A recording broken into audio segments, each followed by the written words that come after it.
নবীজি সাল্লাল্লাহু আলাইহি সাল্লাম বলেন, এই পৃথিবীকে যদি ধ্বংস করে দেওয়া হয় তার চাইতে বড় পাপ হলো একজন ঈমানদারকে খুন করা। খুন করা দূরের কথা, কোরআনে আল্লাহ বলছে ওয়াল ফিতনাতু আসাদ্দু মিনাল কতল, আল ফিতনাতু আসাদ্দু মিনাল কতল। ফিতনা করা, কোন একটা সাম্প্রদায়িক দাঙ্গা করা, কোন সমাজে অশান্তি সৃষ্টি করা, বিশৃঙ্খলা সৃষ্টি করা হলো মানুষ খুনের চাইতে বড় অপরাধ। আল্লাহু আকবার। এত বড় মেসেজ আল্লাহর কোরআন দিয়েছে। খুন করা দূরের কথা, যদি কেউ কোনো নিরপরাধ মানুষকে খুন করা দূরের কথা, যদি একটা দাঙ্গা করে, অশান্তি করে, বিশৃঙ্খলা করে, ডিসিপ্লিন ভঙ্গ করে, কোন একটা অশান্তি সৃষ্টি করে, ফিতনা করে, এই ফিতনা হলো হত্যার চাইতে বড় অপরাধ। সুবহানাল্লাহ বলবেন না নাউজুবিল্লাহ বলবেন? কি গো, এবার চলুন, আপনি মুসলমান খুন করলেন না, কিন্তু একজন হিন্দু খুন করলেন, খ্রিস্টান খুন করে দিলেন। আপনার প্রতিবেশী, একটা গ্রামে 500 মুসলিম বাস করে, মাঝখানে একটা খ্রিস্টান বাস করে। ওই খ্রিস্টান ব্যক্তি সে তার ধর্ম পালন করবে। আপনি যদি ওই খ্রিস্টানের জমি দখল করেন, আপনি যদি ওই খ্রিস্টান ভাইয়ের চার্চে আঘাত করেন, অথবা 500 মুসলিম গ্রামের মধ্যে একটা হিন্দু বাস করে, তার নাম হচ্ছে শ্রী রবীন্দ্র কুমার মাইতি, তো 500 মুসলিম। এখন ওই যে অমুসলিম একজন আছে, তার পূজা পার্বণে যদি আপনি বাধা দেন, তার যদি জমি দখল করে নেন, তার সম্পত্তিতে যদি আপনি ক্ষতি করেন, কিংবা তার যদি ধর্ম পালন না করতে দেন, কিংবা ওই সংখ্যালঘু একজন হিন্দুর উপরে যদি আপনি অত্যাচার করেন, তার শাস্তিটা কি শুনবেন? হ্যাঁ বানা বলেন। বিশ্বনবী বলেন, কিয়ামতের মুসিবতের দিনে সংখ্যাগুরু মুসলিম এলাকায়, যেখানে মেজরিটি মুসলিম, মাইনরিটি নন মুসলিম, ধরুন বাংলাদেশ, কি গো শুনছেন আপনারা? আমাদের এই টিভি চ্যানেলগুলো কুকুরের মতো ঘেউ ঘেউ ঘেউ ঘেউ ঘেউ প্রতিদিন সন্ধ্যাবেলা 1 ঘন্টা করে ঘেউ ঘেউ ঘেউ ঘেউ করছে, খালি বলছে পুরো সব শেষ করে দিন, সব হিন্দু শেষ করে দিচ্ছে সব। তো ওই লাশটা কই দেখাও না, একটা লাশ দেখাও। তার মানে বাংলাদেশের ঘটনা তিলকে তাল বানিয়ে এই পশ্চিম বাংলায় যে আমরা হিন্দু মুসলমান মিলেমিশে থাকি, আমাদের শান্তির বাংলায় যাতে একটা দাঙ্গা লাগানো যায়, বাংলাদেশকে ঘটনা কেন্দ্র করে সেই কাজটা মিডিয়া করছে। কি বলছি বুঝতে পারছেন না? 24 ঘন্টায় ঘেউ ঘেউ ঘেউ, এদের কাজ ঘেউ ঘেউ করা, একটাও ভদ্র ভাষায় কথা বলে না, সব চিল্লাচ্ছে সাংবাদিকরা। একটা মলম সাংবাদিক আছে, রিপাবলিকান টিভি, মলম সাংবাদিক, তার পাগলামি দেখলে মনে যেন গাঁজা খেয়ে সংবাদ পরিবেশন করছে। কি বুঝলেন? নবী বললেন, শোনো, সংখ্যাগুরু যেখানে মুসলিম বেশি, ওই এলাকায় যদি সংখ্যালঘু মুসলিমের উপরে কেউ অত্যাচার করে, সংখ্যালঘু হিন্দু কিংবা সংখ্যালঘু খ্রিস্টান যদি একটা মুসলিম মহল্লায় বসবাস করে, আর ওই সংখ্যালঘু মুসলিমের উপরে কোন মুসলমান যদি অত্যাচার করে, আমি নবী মুহাম্মদ মুস্তাফা সাল্লাল্লাহু আলাইহি সাল্লাম কিয়ামতের দিন ওই সংখ্যালঘু অমুসলিমদের পক্ষে দাঁড়িয়ে সংখ্যা বেশি মুসলিমদের বিরুদ্ধে আল্লাহর কাছে মামলা দায়ের করব। সুবহানাল্লাহ বলবেন না? তাই সারা পৃথিবীতে মুসলমান যেখানে বেশি, অমুসলিমরা সেখানে সবচেয়ে নিরাপদ। আলহামদুলিল্লাহ বলেন, বলেন আলহামদুলিল্লাহ। বললে হুজুর এটা সত্যি বলছেন? সত্যি না বললে আমি কি গাঁজা খেয়ে কথা বলছি? এই দেশে তো 850 বছর 700 বছর তো আমাদের মুসলমানরাই শাসন করেছিল। তারা ইচ্ছা করলে একটা মন্দির রাখতো না, তারা ইচ্ছা করলে জোর করে ধর্মান্তরিত করতে পারত, কিন্তু করেনি। বলবেন তাহলে হুজুর এই ভারতবর্ষে মুসলমানরা এত বেড়েছে কি করে? কি প্রশ্ন হতে পারে কি পারে না? বাড়ল কি করে? আমার নাম মোহাম্মদ আব্দুল্লাহ জুবাইর শেখ। আপনাদের এই গ্রামটার নাম কি? সালকা। সালকার মধ্যে মুসলমান টাইটেল, বা আপনাদের দুবরাজপুর থানার মধ্যে হিন্দু পুরকাইদ আছে, মুসলমানও পুরকাইদ আছে, হিন্দু হালদার আছে, মুসলমান হালদার আছে, হিন্দু লস্কর আছে, মুসলমান লস্কর আছে, আছে না নাই? একটু জোরে বলুন। তাহলে এই যে ভারতবর্ষে মুসলমানগুলো বাড়লো কিভাবে? আজ থেকে 50 বছর 100 বছর আগে যারা উঁচু শ্রেণীর হিন্দু, যারা ব্রাহ্মণ, তারা আমাদের বাপ চাচারা, তারাও ছিল হিন্দু। তারা যদি তাদের ব্রাহ্মণদের কুয়োয় জল খেত, তাদের পিটিয়ে পিটিয়ে মেরে ফেলে দিত। তারা যদি কোন ধর্মীয় কিতাবের পড়া শুনতে যেত, কানে তাদেরকে সীসা ঢেলে দেওয়া হতো। তারা যদি উচ্চ বর্ণের কোনো ব্যক্তির বাড়িতে যেত, তাদেরকে হত্যা করে দেওয়া হতো। আমাদের বাপদাদারা নিচু শ্রেণীর ছিল, তারা উঁচু শ্রেণীর অত্যাচার সহ্য করতে না পেরে তারা অতিষ্ঠ হয়ে যাচ্ছিল। সেই সময় ওলামায়ে কেরাম, সেই সময় আল্লাহর হাক্কানি ওলি বান্দারা, তারা বিভিন্ন জায়গায় দ্বীনের দাওয়াতের প্রচার করছিল আর বলছে, ভাই লা ইলাহা ইল্লাল্লাহ বলো, তুমি আমাদের ভাই হয়ে যাবে, একসাথে খেতে পারবো, একসাথে ঘুমোতে পারবে, একসাথে একই সঙ্গে আমার মেয়ে তুমি বিয়ে করতে পারবে, আমার মসজিদে তুমি নামাজ পড়তে পারবে, আমার গোসলখানায় তুমি ওযু করতে পারবে, আমার হাঁড়ির রান্না তুমি খেতে পারবে, তুমি আমার ভাই হবে, আমি তোমার ভাই হব। সুবহানাল্লাহ বলবেন না? তখন আমাদের বাপ চাচারা দেখলো একসঙ্গে খাওয়া যাবে, একই বিছানায় ঘুমানো যাবে, একই বাড়িতে অনুষ্ঠান করা যাবে। তখন সকলে কলেমা পড়ে মুসলমান হয়ে গেল। আর এটাই হলো সবচাইতে বড় জিনিস, ভারতবর্ষের জমিনে ইসলাম প্রচারের জন্য সবচাইতে বড় অবদান রেখেছিল ওলামায়ে কেরাম। বলুন আলহামদুলিল্লাহ। এবং ইসলামটা প্রচার হয়েছে আদর্শ দ্বারা। কি দিয়ে? আদর্শ, চরিত্র, ক্যারেক্টার, আখলাক, বিহেভ। ভালো ব্যবহার না থাকলে সে কোনোদিন ভালো মুসলমান না। নামাজ পড়ছেন আর রাত্রে জিকির করছেন আল্লাহ আল্লাহ আল্লাহ আল্লাহ আল্লাহ আল্লাহ, আর সকালবেলা চিন্তা করছে কার মাস দেবো, কার মাস দেবো, কার মাস দেবো। কি চরিত্র না? মুখে বড় দাড়ি রেখে আপনি গাঁজা খাচ্ছেন, মুখে দাড়ি রেখে আপনি মিথ্যা কথা বলছেন, মুখে দাড়ি রেখে সিগারেট টানছেন, মুখে দাড়ি রেখে আপনি ওজনে কম দিচ্ছেন, মুখে দাড়ি রেখে আপনি জুয়া খেলছেন। কি মুসলমান? একজন মুসলমান হতে হবে আল্লাহর নবীর চরিত্রের মতো। সুবহানাল্লাহ বলেন। আল্লাহ পাক তাই বলছেন, শোনো, কোরআন শুধু মানুষকে খুন করো না, মানুষের হত্যা করো না, এটা বলে কোরআন থামে নাই। পারা নম্বর 6, লাইন নাম্বার 1, সূরার নাম মাইদা, আয়াত নম্বর 32। আল্লাহ বলছেন, মান কাতালা নাফসাম বিগাইরি নাফসিন আও ফাসাদিন ফিল আরদি ফাকান্নামা কাতালান নাস জামিয়া। কেউ যদি কোনো একজন নিরপরাধ মানুষকে হত্যা করে, শুনছেন আপনারা? শেষ করে দেবো না, আর একটু বলবো। কোনো রেসপন্স নাই কেন? দেখি তাকবীর দার, লিল্লাহি তাকবীর। খাওয়া দাওয়া ঠিকঠাক মনে হয় হয়নি, হয়েছে? আমি তো দারুণ খাবার খেয়েছি আলহামদুলিল্লাহ।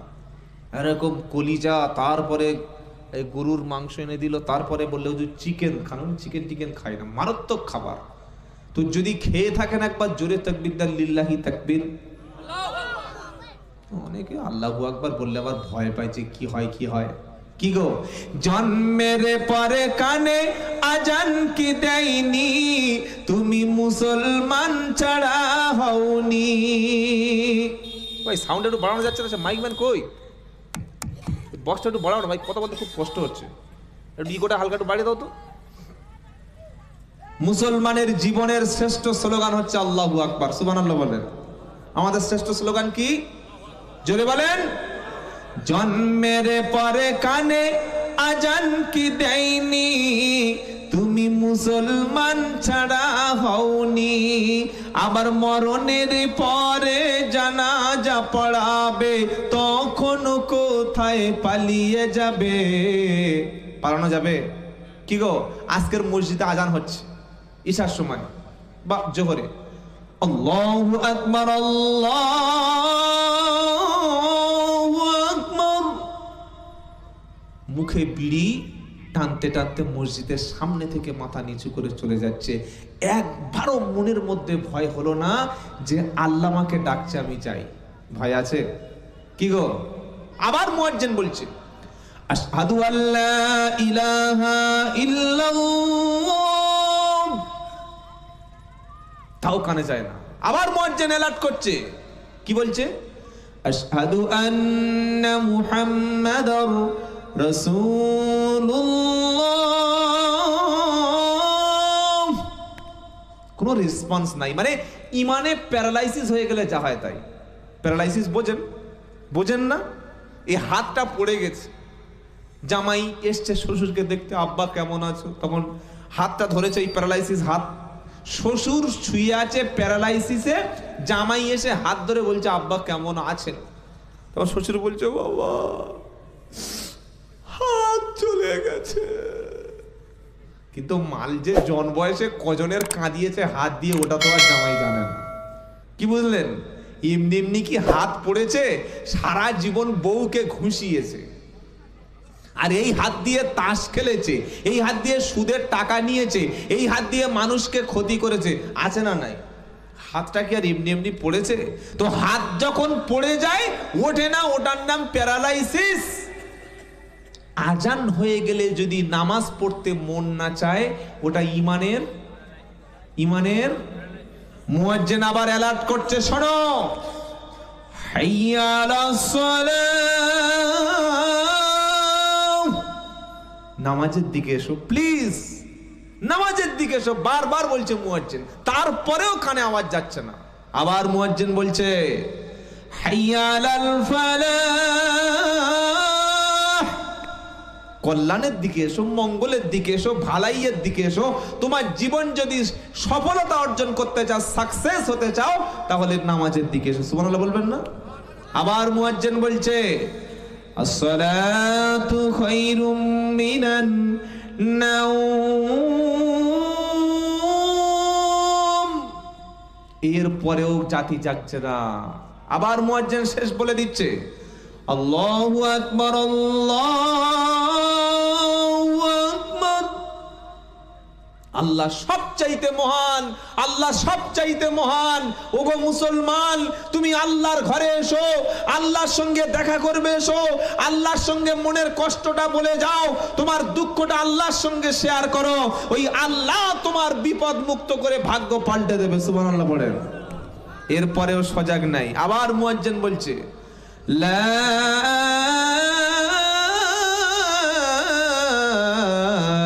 ইলাহা ইল্লাল্লাহ।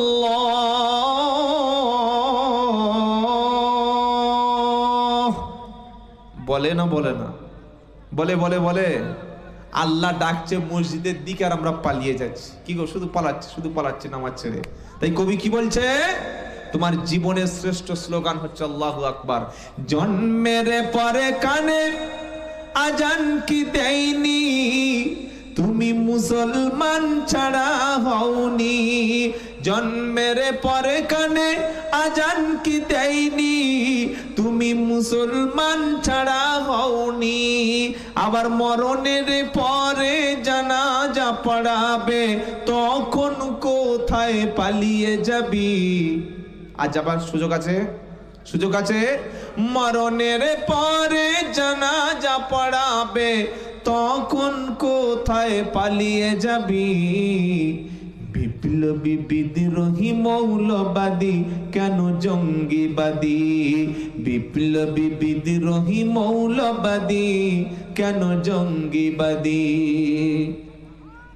কি মনে করে ওই হনুমান, দাড়ি টুপি দেখলেই তালিবান? বলে কি বলে না? বলে কি বলে না? যত রকমের গালাগালি সব দাড়িওয়ালা টুপিওয়ালা।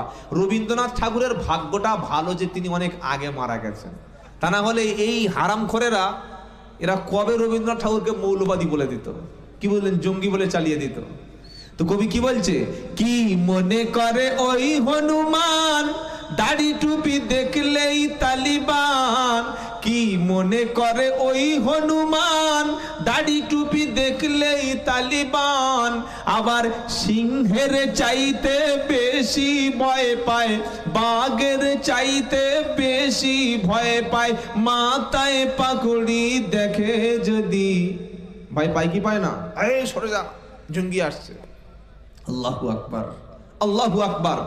আল্লাহ বলছে না, ওদের দেখে ভয় করো না। টুপি দাড়ি পাঞ্জাবি সুন্নাহ অনুযায়ী চলবো, সম্মান দেবেন কে?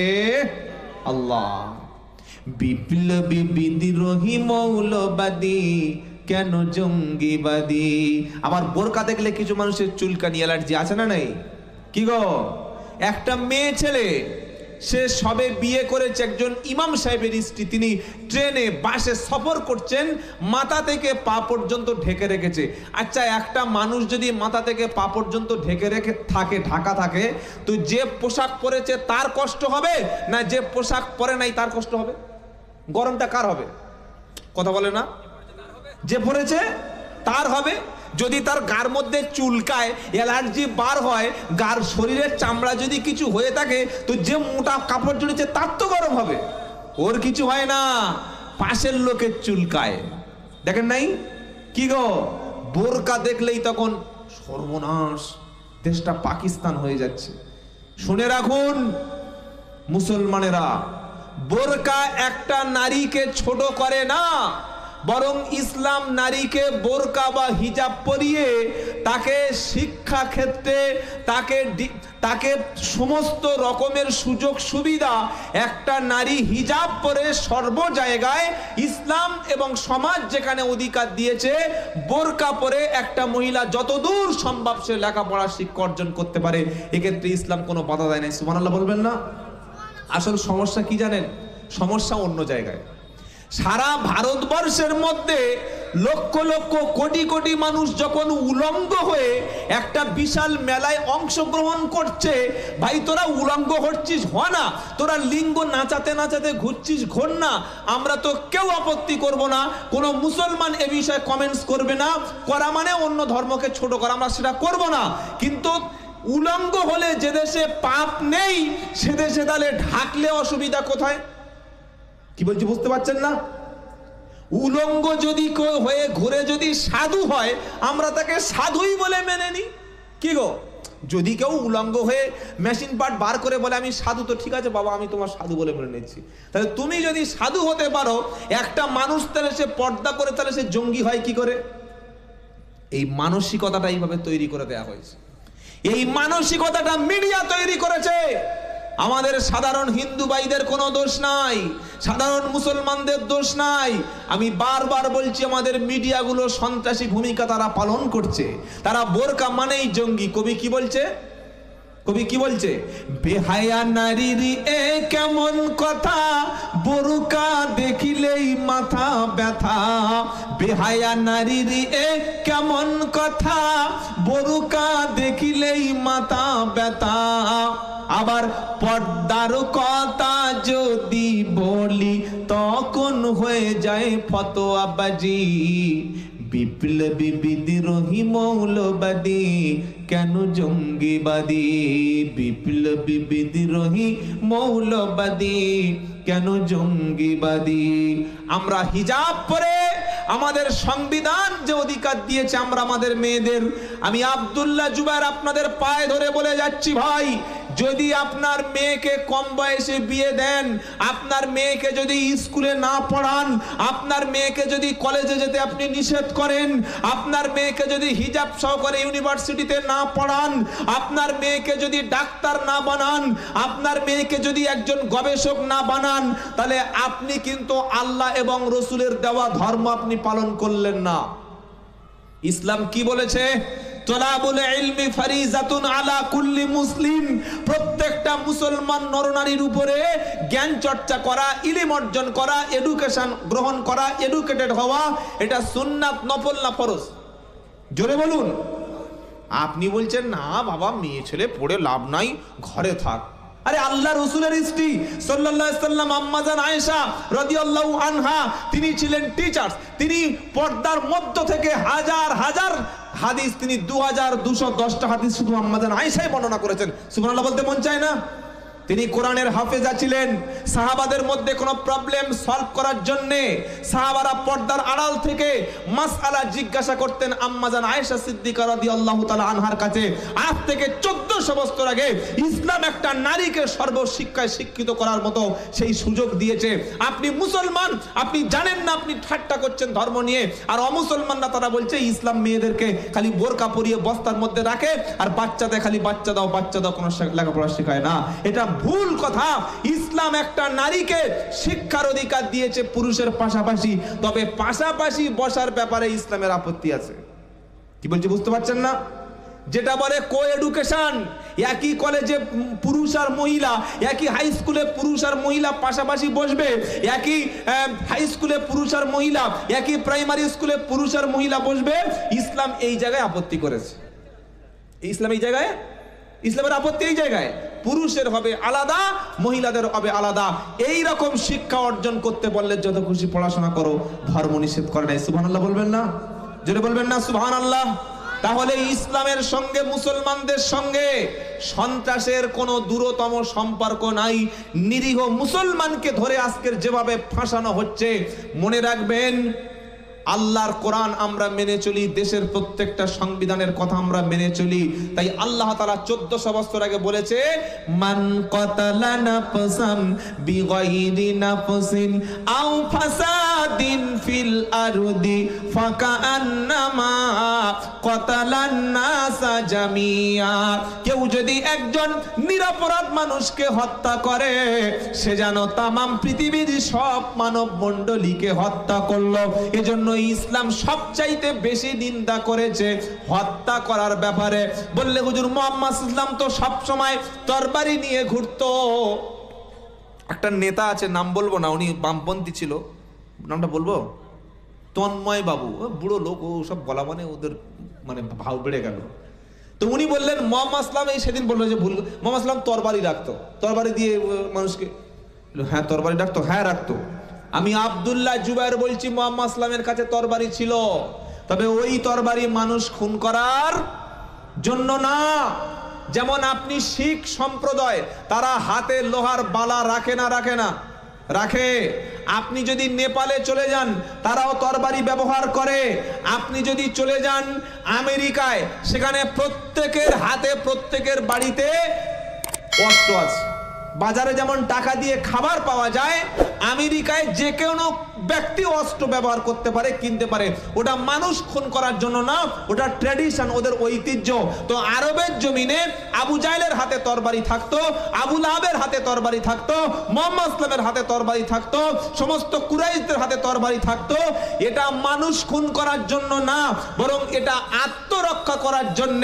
আমি চ্যালেঞ্জ করছি আরো একবার, একজন দাঁড়িয়ে বলুন যে আল্লাহর নবী সাল্লাল্লাহু আলাইহি ওয়াসাল্লাম তরবারি দিয়ে একটাই মানুষকে খুন করেছেন। খালি একজন দাঁড়িয়ে বলুন, ইনশাআল্লাহ 1 লাখ টাকা আমি আব্দুল্লাহ জুবায়ের দেবো, 3 মাসে পেয়ে যাবেন। বলুন। জানা থাকলে জিজ্ঞাসা করবেন নাস্তিকদের, মুশরিকদের, যারা ইসলাম বিদ্বেষী, জিজ্ঞাসা করুন যে মুহাম্মদ সাল্লাম একটা মানুষকে খুন করেছেন, নাম বলো। করেছে না, কেন তিনি খুন করতে যাবেন? জীবনে কোন মানুষকে তিনি প্রতিশোধ নেননি। বলুন হুজুর মুহাম্মদ সাল্লাম যে যুদ্ধ করেছিলেন, ওগুলো যুদ্ধ নয়, ওগুলো অমুসলিমরা মুহাম্মদ সাল্লামের উপরে যখন অ্যাটাক করেছে, তিনি ডিফেন্স হিসাবে, তিনি তার জাতিকে বাঁচানোর জন্য। যদি পাকিস্তান আর চায়না যদি আমাদের দেশে আক্রমণ করে, তো আমাদের সেনাবাহিনীরা, আমরা ভারতীয়রা বসে বসে আঙুল চুষবো নাকি?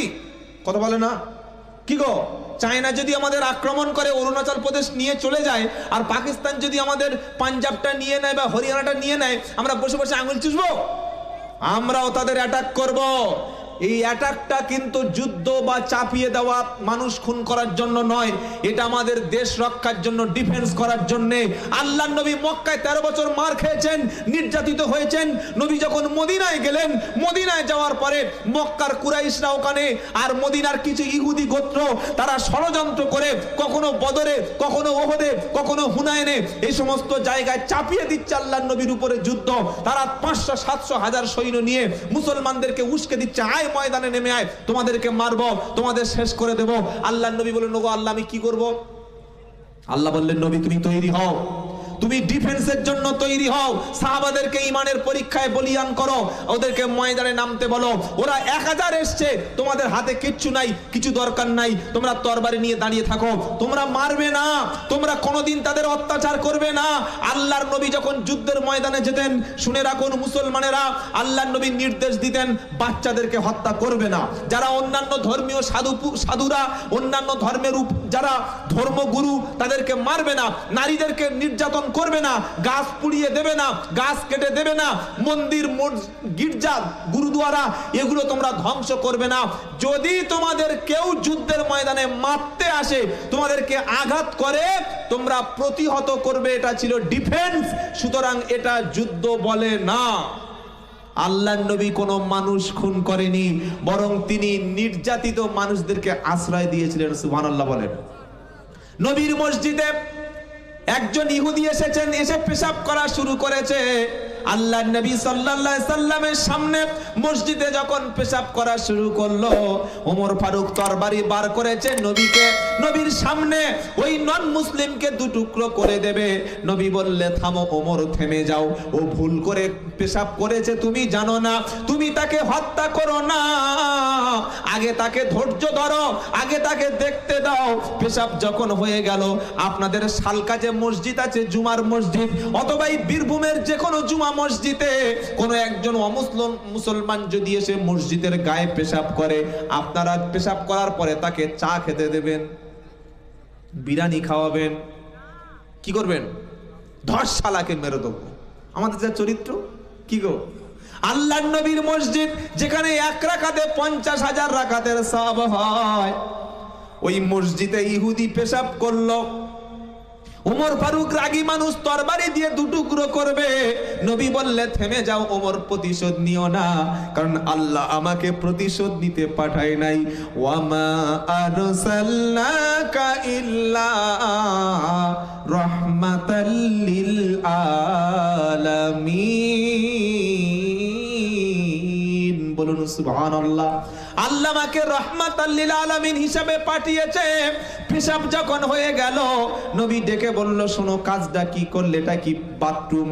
এটা কি টয়লেট? এটা সেজদার জায়গা, এমন কাজটা করো না। লোকটা যখন ভুল বুঝতে পারলো, অনুতপ্ত অনুশোচনায় মুহাম্মদ ইসলামের পায়ে পড়ে ক্ষমা চেয়ে নিল, আর আল্লাহর নবী তাকে চিরদিনের মতো ক্ষমা করে দিল। জোরে বলুন সুবহানাল্লাহ। সুন্দরতম আখলাক ছিল দয়ার নবীজির, দিনের তরে ছিলেন তিনি অতি বড় বীর। সবাইকে তিনি করিতেন ক্ষমা, সবাইকে তিনি করিতেন ক্ষমা, করুক যতই বড় ভুল। নামটি তাহার মুহাম্মদ, তিনি বিশ্ব রাসূল, তিনি বিশ্ব রাসূল। এবার শেষ করে দিই নাকি? 12:40 হয়ে গেল যে, এবার শেষ করে দিন ইনশাআল্লাহ। কেউ কিছু বলছেন না? বাড়ি যাচ্ছেন, এবার বাড়ি চলে যান, তাহলে আমি আমার যাওয়ার সুযোগ পাই না। যেতে বলে এক বিপদে পড়ে গেছি। বাবাজিরা, আল্লাহ ভাইরা, তাহলে একটা মুসলমান কখনো খুনি হয় না, আর যে খুন করে সে কোনোদিন মুসলমান না। ও খুনি, ওর কোনো ধর্ম নাই। খালি মোচনমানি দিলে মুসলমান হয়ে গেল? কি গো? মোচনমানি দিলে মুসলমান বলে না, গরুর মাংস খেলে মুসলমান বলে না, মাথায় টুপি দিলে মুসলমান বলে না। তাহলে মুসলমানকে মান সালিমাল মুসলিমুনা মিন লিসানিহি ওয়া ইয়াদিহি, যার জবান থেকে, যার হাত থেকে তার প্রতিবেশীরা, তার মুসলিম ভাইরা নিরাপদ, সেই হলো মুসলমান। সুবহানাল্লাহ বলবেন না? আবার বলা হলো নবীকে মুসলমানকে। নবী বলল, সে ব্যক্তি মুমিন না যে ব্যক্তি পেট পর্যন্ত, গলা পর্যন্ত খেলো, আর প্রতিবেশী ক্ষুধার্ত অবস্থায় ঘুমিয়ে গেল, ওকে কখনো মুসলমান বলে না। আপনি বিরিয়ানি করেছেন, জামাই এসছে, মারাত্মক খাবার, আর পাশে ক্ষুধার্ত ব্যক্তি, রাত্রেবেলা ভাত আছে, তরকারি নাই, বা দুটো রুটি আছে, বাচ্চারা বলছে, মা কি দিয়ে খাবো? কি আর কপালে আছে বাবা, ঘুমিয়ে পড়। আর পাশের ঘর থেকে বিরিয়ানি বা বিভিন্ন রকম খাবারের সেন্ট আসছে, আপনি মুসলমান, ইমানদার দাবি করতে পারবেন না। এজন্য ইসলাম বলছে, তুমি মানুষকে খেতে দাও। তুমি যদি গরিবের পাশে দাঁড়াও, তুমি যদি মানুষকে খেতে দাও, কিয়ামতের দিন জান্নাতে খেতে দেবেন কে? আল্লাহ। কোরআনের মেসেজ আপনাদের কাছে শেয়ার করলাম। ইসলাম সবচাইতে সন্ত্রাস বিরোধী ধর্ম। ইসলাম যদি সন্ত্রাসী কর্মকাণ্ড জড়িত থাকতো, বিশ্বের 57টা দেশে প্রতিদিন অমুসলমানদেরকে কাটা হতো, কিন্তু না, একটাও অমুসলিমকে ধর্মীয় কারণে কোনোদিন হত্যা করা হয় না, আর ভবিষ্যতে কোনো অমুসলিমকে কোনো মুসলমান ধর্মের জন্য হত্যা করবে না। সুবহানাল্লাহ বলেন। শেষ যে মেসেজটা শেয়ার করে চলে যাব, সেটা হচ্ছে এই, ইসলাম সবচাইতে বেশি অধিকার দিয়েছে, ইসলামের সবচাইতে বেশি মর্যাদা পেয়েছে নারীরা। সুবহানাল্লাহ বলবেন না? জোরে বলবেন না সুবহানাল্লাহ? কোন যুগে? যে যুগে মেয়ে হওয়া মানে গলা টিপে মাটির মধ্যে পুঁতে দিয়ে হত্যা করে দিত। নবীজি বললেন না, যদি কোনো ব্যক্তি তার 3টি কন্যা সন্তান হয়, 3টি কন্যা সন্তানকে লেখাপড়া শিক্ষা দেবে, দিনদার পরেজগার ও চরিত্রবান এমন কোন সন্তানের সঙ্গে 3টে মেয়েকে বিয়ে দেবে, আমি নবী মুহাম্মদ বলুন সাল্লাল্লাহু আলাইহি সাল্লাম আর 3 কন্যার পিতা জান্নাতে পাশাপাশি থাকবো। সুবহানাল্লাহ বলবেন না? যে যুগে মেয়ে হওয়াটাই অপরাধ, নবী বললেন 3 কন্যার পিতা আমি নবী মুহাম্মদ সাল্লাম জান্নাতে পাশাপাশি থাকবো। সুবহানাল্লাহ পড়ে। যে যুগে মেয়ে হলে বাপের অংশ থেকে মেয়েকে বাপ, সম্পত্তি থেকে বাপ মাহরুম করে দিত, ইসলাম বলছে লিযযাকারু মিসলু হাজ্জিল উনসায়াইন, পুরুষ যতটা সম্পত্তি পাবে নারী তার বাপের সম্পত্তিতে পুরুষের অর্ধেক সম্পত্তি পাবে। সুবহানাল্লাহ। আজ থেকে 200 বছর আগে ভারতবর্ষে কোনো অমুসলিম মহিলা বাপের সম্পত্তিতে অধিকার পেত না। তারা হাইকোর্টে কেস করলো, মুসলমানরা যদি বাপের সম্পত্তিতে পায় আমরা পাবে না কেন? এখন আবার নতুন করে তাদের সম্পত্তি দেয়া হচ্ছে। এটা ইসলাম শিক্ষা দিয়েছে। 3 নম্বর হলো বিয়ের সময় ইসলাম নারীকে পুত্র বা ছেলে বা একজন তার স্বামীকে পছন্দ করার অধিকার ইসলাম দিয়েছে। আপনি আপনার মেয়ের অমাতে মেয়ের প্রেসার ক্রিয়েট করে মেয়ের অপছন্দ কোনো ছেলের সঙ্গে বিয়ে দিতে, এটা শুনলে আবার মেয়েরা ফতোয়াটা কাজে লাগাবে। কি বুঝলেন? তারা জানে তো আমরা পছন্দ করে রেখেছি, আমাদের বয়ফ্রেন্ড তো একদম পুরো রেডি আছে। কি বুঝলেন? সুযোগ সন্ধানী হলে হবে না। আপনার মেয়েকে বিয়ে দেওয়ার জন্য সবচাইতে যে পাত্রটা আপনি চয়েস করবেন ওটা পয়সাওয়ালা, টাকাওয়ালা, সম্পদশালী এগুলো না। আগে দেখবেন তার মধ্যে দিন আছে কিনা, চরিত্র আছে কিনা। ফার্স্ট বার বিজাতির দিন, দিন ছাড়া, ইসলাম ছাড়া, পরেজগার মুত্তাকি তাকওয়াওয়ালা ব্যক্তি ছাড়া যদি আপনার মেয়েকে অন্য কোনো পুরুষের সঙ্গে দেন বিয়ে, ওটা বিয়ে হবে না, ওটা আপনার মেয়েটাকে ধরে একজন পয়সাওয়ালার কাছে বিক্রি করে দেওয়া হবে। কি বলছি বুঝতে পারছেন না? এজন্য সবচাইতে কঠিন সিদ্ধান্ত বাপ মার জন্য ছেলে মেয়ের বিয়ে দেওয়ার সময়। ওই সময়ে যদি ছেলে বা মেয়ে নির্বাচন করার ক্ষেত্রে ভুল করেন জীবনে পস্তে যেতে হবে। এবার ইসলাম এটা বলে আমি শেষ করে দেব, যখন একটা নারী বিয়ে হয়ে গেল, বিয়ে হয়ে যাওয়ার মানে আমরা মুসলমানরা মনে করি আমার একটা কাজের মেয়ে নিয়ে চলে আসলাম। কি গো, বাড়ির শাশুড়িরা বলে জানিস আমার ছেলে বড় হয়ে গেছে রে, গোপ দাড়ি উঠে গেছে, ওর একটা বিয়ে লাগবে। তো সকলে বললো বিয়ে লাগবে কেন? তখন বললো দেখতে পাচ্ছ না আর কতদিন সংসারে কাজ করবো, আমার আর সেই শরীর আছে? এইবার রান্না বান্না, জামা কাপড় কাচা, ঘরের মধ্যে কাজগুলো আমার ছেলের বৌমা এসে করবে। ওয়াল্লাহি আল্লাহর কসম করে বলছি, একটা নববধূ আপনার ঘরে কাজের জন্য আসে নাই। একটা পুরুষের যতটা অধিকার আছে একটা স্ত্রীর সংসারে সেই অধিকার আছে। সুবহানাল্লাহ বলে।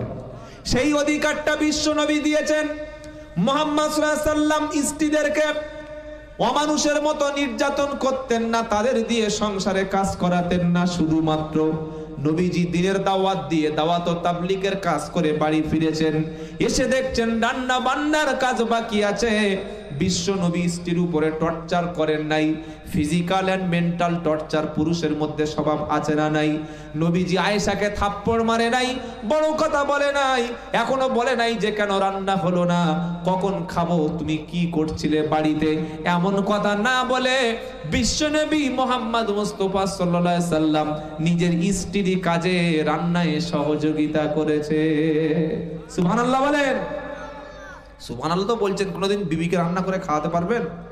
কি গো, খাওয়াতে পারবেন ইনশাআল্লাহ? এটা যদি মেয়েরা একবার শুনে নেয় আপনাদের কিন্তু রান্নার দায়িত্ব ঘাড়ে ফেলে দেবে। কি বুঝলেন? আল্লাহর নবী তারপরে বললেন তোমরা যেমন খাবে তোমাদের স্ত্রীদেরকে সেইভাবে খাওয়াবে, তোমরা যেমন পোশাক পরবে স্ত্রীদের সেইভাবে পোশাক পরবে। তাহলে একটা মেয়ে বিয়ের পরে বৌমা হয়ে গেল, এরপরে যখন বাচ্চা আসলো তখন আল্লাহ তাআলা নারীর সম্মান আরো একটা ধাপ বাড়িয়ে দিল। সুবহানাল্লাহ পড়েন। বাচ্চা হয়ে গেল মানে তিনি মা হয়ে গেলেন, মা হয়ে যাওয়া মানে সম্মান বেড়ে গেল। নবীকে প্রশ্ন করা হয়েছে খেদমত করব কার? নবীজি বললেন তোমার মা। সাহাবারা প্রশ্ন করলেন সুম্মা মান, তারপরে কে? নবী বললেন ক্বালা উম্মুক, তোমার মা। আবার প্রশ্ন করলো তারপরে কে? নবী বলল তোমার মা। আবার প্রশ্ন করলো তারপরে কে?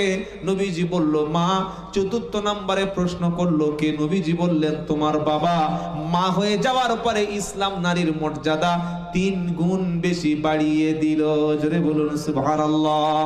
হুমা জান্নাতুকা ওয়া নারুক, তোমার মা আর তোমার বাপ তোমার জন্য তোমার জাহান্নাম, তোমার জান্নাত। যদি তাদের অধিকার তুমি আদায় করতে পারো, আল্লাহ বাপ মার কদমের তলায় তোমার জান্নাতটা রেখে দিয়েছে। সুবহানাল্লাহ বলবেন না? শেষ, এটা শুনে চলে যান। নারীর মর্যাদা ইসলাম এত বেশি দিয়েছে, বিশেষ করে বাপ এবং মায়ের মর্যাদা সন্তানদের কাছে। আল্লাহর নবী সাল্লাল্লাহু আলাইহি সাল্লাম, তাকে আল্লাহ কোরআনের সিদ্ধান্ত শুনিয়ে দিয়েছেন, ওয়াকাদা রাব্বুকা আল্লা তা'বুদু ইল্লা ইয়্যাহু ওয়া বিল ওয়ালিদাইনি ইহসানা। 15 নম্বর পারা, 3 নম্বর পৃষ্ঠা, 7 নম্বর লাইনে 23 নম্বর আয়াত। এটা আজকের আলোচনার শেষ আয়াত। আল্লাহ বলছেন আমি সিদ্ধান্ত করেছি আমি আল্লাহ ছাড়া পৃথিবীতে আর কারো ইবাদত করা, জোরে বলেন, যাবে না। আল্লাহ ছাড়া কোনো পীরের দরবারে, কোনো পীরের কবরে সেজদা দেওয়া যাবে না। আল্লাহ ছাড়া কারোর কাছে দোয়া করা যাবে না। আল্লাহ ছাড়া কারোর সামনে মাথা নিচু করা যাবে না।